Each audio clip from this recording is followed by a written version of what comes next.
Sylvie Dallet, bonjour. Bonjour. Alors vous avez derrière vous un long parcours d'auteur et de directrice de collection aux éditions L'Harmattan. Vous êtes ici pour nous présenter votre dernier ouvrage en date que vous avez co-dirigé avec Éric Delassus, Éthique du goût. Alors pouvez-vous nous en parler s'il vous plaît? Oui, merci. Donc Éthique du goût est un ouvrage collectif, comme vous le disiez, qui a été co-dirigé avec le philosophe Éric Delassus. Et il est très lié à la collection que nous avons lancée à l'Harmattan avec Georges Chapoutier et Émile Noël sur le thème d'éthique de la création. Pourquoi? Parce qu'on a pensé qu'il y avait un certain nombre de notions qui aujourd'hui, aussi bien dans les médias que dans les publications, les ouvrages de référence, n'étaient pas traitées. Parce que souvent, on séquençait un petit peu trop facilement le politique, l'économique, le sociétal, et on oubliait l'éthique. Et on oubliait l'éthique dans ce qui nous semble tout à fait important, c'est que c'est à cette origine de prise de décision qu'intervient justement l'acte créateur. Et donc toute cette collection est axée là-dessus, c'est montrer que la création, la créativité et l'éthique sont liées. Ce que les Grecs disaient à l'origine et ce que disent également toutes les sociétés primitives. Donc nous retournons aux sources. Et les sources, pour nous, le goût est une source. Et pour nous, et c'est important qu'on en parle après les événements de janvier 2015, douloureux, c'est que les sociétés tyranniques, enfin le gouvernement est d'une dictature, quel qu'il soit, d'ordre politique, d'ordre religieux, sont laides. Et ça quand même il faut le dire, c'est-à-dire c'est un élément de mesure. Donc on a cherché avec des collaborateurs très prestigieux et beaucoup de philosophes parmi ces collaborateurs, il y a donc 19 chapitres très caractérisés, de voir comment ce goût était un indice de la démocratie et également la base de l'acte créateur. C'est-à-dire que le goût, il y a, comme vous savez, une règle du goût, du bon goût, du mauvais goût, un goût qui conduit au sacré parce qu'il est lié à la beauté. La beauté, on n'en parle quasiment plus dans nos sociétés contemporaines. On ne sait pas trop ce que c'est, on a l'impression que tous les goûts sont dans la nature, bien évidemment, tous les goûts sont de la nature, sauf qu'on peut progresser dans un goût. Et ce progrès dans un goût correspond également à un progrès humain parce qu'il a cette capacité d'intériorité qui est la marque justement de ce goût qui est très physique. Et tout ce qui est physique a une influence sur le reste, bien sûr sur la métaphysique, mais sur la spiritualité, sur la dimension d'être de quelqu'un et du groupe également. La beauté des villes, ce n'est pas anodin. Une belle ville, une ville massacrée par les promoteurs, très significative au niveau de la démocratie, au niveau de l'exercice du pouvoir. Donc tous ces éléments-là, et bien d'autres, puisque dans les chapitres nous abordons également le cinéma, et nous abordons aussi, nous sommes sortis de la sphère occidentale, puisqu'il y a des chapitres qui sont sur l'Asie, sur la Chine, sur le cinéma japonais, et également nous faisons une sorte de balayage rétrospectif, à la fois sur toutes ces notions de goût qui ont été traitées par les philosophes, Kant, Hume, les Grecs, les philosophies chamaniques, donc, sur lesquelles j'explore aussi un peu, et comment ça sert de lien, il y a une espèce de lien invisible de la société et des personnes par rapport à ça, qui n'est pas toujours l'ordre du consensus, hein, c'est pas ça, mais on voulait lutter contre cette idée que tous les goûts sont équivalents, c'est pas vrai.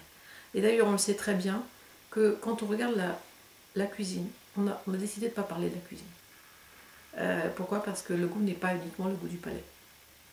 Le goût est quelque chose de l'ordre du raffinement de la personne, donc d'une recherche. Et tous ces éléments on voulait les faire connaître, et on ne les trouvait pas dans les publications contemporaines.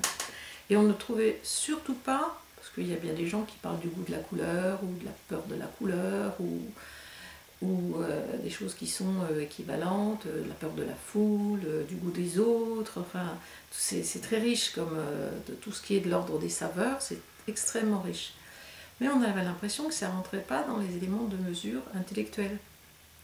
Et on voulait montrer que le goût du vin aussi, c'est quelque chose d'important, que le goût des parfums, c'est ce qui était choisi, ce qui était défini au Moyen-Âge pour mener vers une spiritualité. Que toutes ces choses qui sont aujourd'hui considérées comme soit du divertissement, soit de l'hédonisme, soit quelque chose qui est de l'ordre d'une élite, d'une aristocratie, c'est pas vrai. C'était très très partagé, et ce sont des valeurs qui peuvent être transcendantes parce qu'elles construisent quelque chose, elles construisent un individu, et au fond, le beau fait du bien.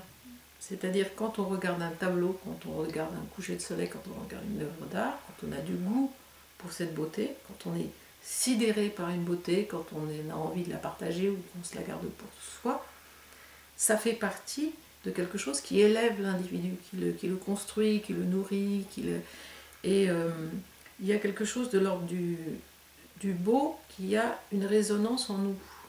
Et c'est cette résonance qui peut être cultivée à différents niveaux. Et nous, on a essayé de travailler sur ces notions-là, mais également avec des exemples très précis. Donc, par exemple, qu'est-ce que le kitsch? Pourquoi on s'y intéresse? Qu'est-ce qu'il y a comme résonance? Est-ce que le beau, c'est uniquement une contemplation? Est-ce que le goût, c'est comment on peut vraiment relier le goût aux autres? C'est-à-dire que c'est cet élément, parce que c'est une écoute. C'est un soin de l'autre, c'est une écoute, c'est une attention, c'est un savoir d'expérience.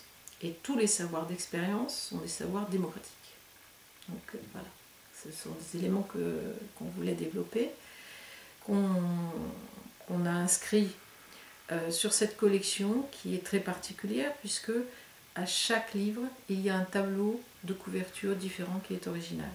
Et là, le tableau, c'est un tableau d'un peintre mandchou qui est totalement inconnu en France, qui a décidé de mélanger des encres de couleur avec des encres chinoises et qui souhaite s'exprimer en tant qu'artiste chamanique, c'est-à-dire artiste des profondeurs, qui ouvre sur différents mondes. Donc ce livre, comme les autres d'ailleurs,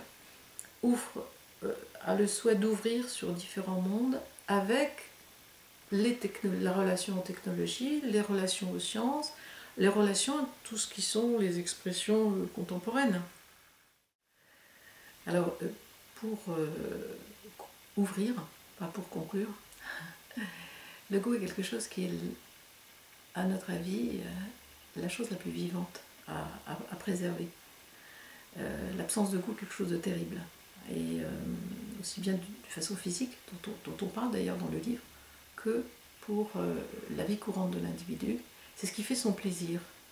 Et son plaisir, c'est quelque chose sur lequel il n'a pas quelque part à rendre compte dans la société d'habitude. Sauf si ce plaisir fait converger une qualité. Et je pense que le goût, c'est quelque chose qui préserve la qualité d'une société. Et donc il faut y faire très attention. Peut-être pas bien sûr pas le prescrire, parce que ce serait dictatorial, mais analyser comment on peut, enfin essayer, pas analyser, essayer de transmettre une qualité, et donc être attentif à toutes ces qualités multiples de la vie que nous traversons